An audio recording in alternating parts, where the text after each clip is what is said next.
ദുർഘട സാഹചര്യങ്ങളിൽ മനസ്സാണെങ്കിലും രക്ഷപ്പെടുവാൻ ചില തന്ത്രങ്ങൾ പ്രയോഗിക്കാറുണ്ട്.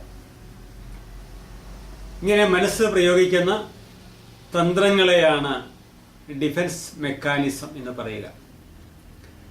ഇത് പ്രതിരോധത്തിന് വേണ്ടി ഉപയോഗിക്കുന്ന തന്ത്രങ്ങളാണ്.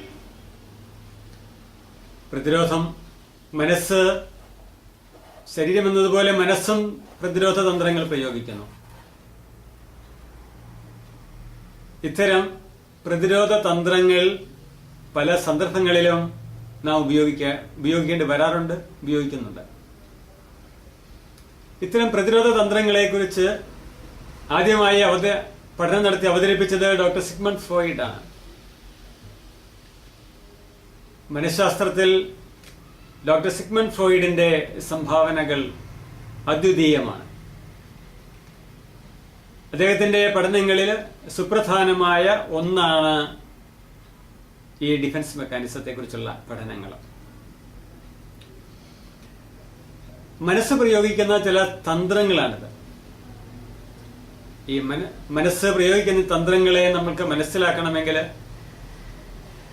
ഓരോ സന്ദർഭങ്ങളിലൂടെയാണ് നമുക്കത് മനസ്സിലാക്കുവാൻ കഴിയുന്നത്. നമുക്ക് പ്രതിരോധിച്ച് നിൽക്കുവാൻ കഴിയാത്ത അനവധി സന്ദർഭങ്ങൾ ഉണ്ടാകാറുണ്ട്. രസകരമായ ഒരു ഉദാഹരണത്തിലൂടെ നമുക്ക് നോക്കാം. അടവുകൾ 18 18 അടവുകളും പ്രയോഗിച്ചു. 19ാമത്തെ അടവായി പിന്തിരിഞ്ഞോടുന്നു. ഇവിടെ ഒരു യുദ്ധം ആരംഭിക്കുന്നതിന് മുമ്പേ തന്നെ 19ാമത്തെ അടവ് പ്രയോഗിക്കുകയാണെങ്കിലോ, ഏതായാലും 18 അടവുകളും പ്രയോഗിക്കണം, പിന്നീട് 19ാമത്തെയും പ്രയോഗിക്കണം. എങ്കിൽ ആദ്യമായി തന്നെ 19ാമത്തെ അടവ് പ്രയോഗിച്ചാലോ? അതായത് ആദ്യമേ തന്നെ പിന്തിരിഞ്ഞോടിയാലോ? ഇതുപോലുള്ള ചില തന്ത്രങ്ങൾ മനസ്സ് പ്രയോഗിക്കാറുണ്ട്. വിവിധ സന്ദർഭങ്ങളിലാണ് മനസ്സ് ഇങ്ങനെയുള്ള തന്ത്രങ്ങൾ പ്രയോഗിക്കുന്നത്. ഇവയാണ് ഡിഫൻസ് മെക്കാനിസം എന്ന് ഡോക്ടർ സിഗ്മണ്ട് ഫ്രോയിഡ് വിശേഷിപ്പിച്ചത്.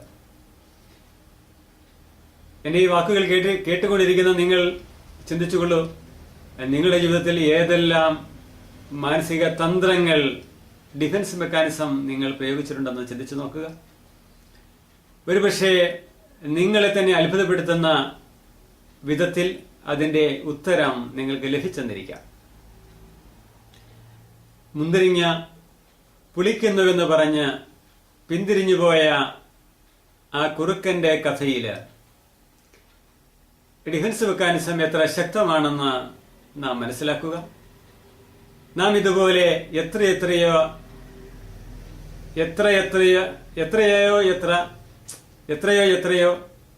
ഡിഫൻസ് മെക്കാനിസങ്ങൾ നമ്മുടെ ജീവിതത്തിൽ നമ്മൾ പ്രയോഗിച്ചിട്ടുണ്ട് എന്ന് ചിന്തിക്കുക.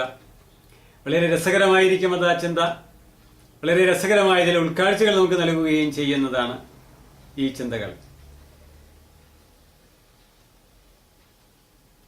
മറ്റൊരു പ്രത്യേകത കൂടി നമുക്കവിടെ ശാസ്ത്രീയമായി മനസ്സിലാക്കേണ്ടി വരുന്നത്, ബോധമനസ്സിന്റെ ഇടപെടൽ കൂടാതെ അബോധമനസ്സിന്റെ ഇടപെടലിലൂടെയാണ് ഇത്തരം തന്ത്രങ്ങൾ പ്രയോഗിച്ചിട്ടുള്ളത് എന്നുള്ളതാണ്.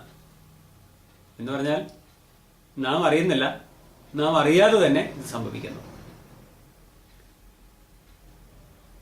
നാം അറിയാതെയാണ് സംഭവിക്കുന്നതെങ്കിലും നാം അതിനെ അംഗീകരിക്കുന്നു, നാം അതുപോലെ തന്നെ ചെയ്യുന്നു എന്നുള്ളതാണ് വേറെ പ്രത്യേകത.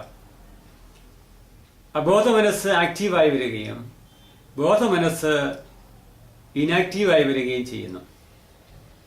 ഇവിടെയാണ് ഇത്തരം ഡിഫൻസ് മെക്കാനിസത്തിന്റെ പ്രവർത്തനം നടക്കുന്നത്. ഡിഫൻസ് മെക്കാനിസം നാം എല്ലാവരുടെയും ജീവിതത്തിൽ ഏതെങ്കിലും ഒക്കെ തരത്തിൽ നാം പ്രയോഗിച്ചിട്ടുണ്ട്. ഇനിയും നാം പ്രയോഗിക്കേണ്ടി വരും. ഇവിടെ ബോധമനസ്സല്ല, അബോധമനസ്സാണ് പ്രവർത്തിക്കുന്നത് എന്നുള്ളത് പ്രത്യേകം ഓർമ്മിക്കുക. ജീവിതത്തിൽ ഒരു പ്രശ്നമോ അല്ല ജീവിതം തന്നെ ഒരു പ്രശ്നമോ, എല്ലാം ഒന്ന് പെയ്തൊഴിഞ്ഞിരുന്നെങ്കിൽ എന്ന് നിങ്ങൾ ആഗ്രഹിച്ചിട്ടില്ലേ? അതെ, എല്ലാം പെയ്തൊഴിയുവാൻ മനസ്സ് തുറക്കൂ. നിങ്ങളുടെ സഹായത്തിന് help line numbers 9496 379230 9847304999. Email at gkalapura@gmail.com, counselorsforum@gmail.com.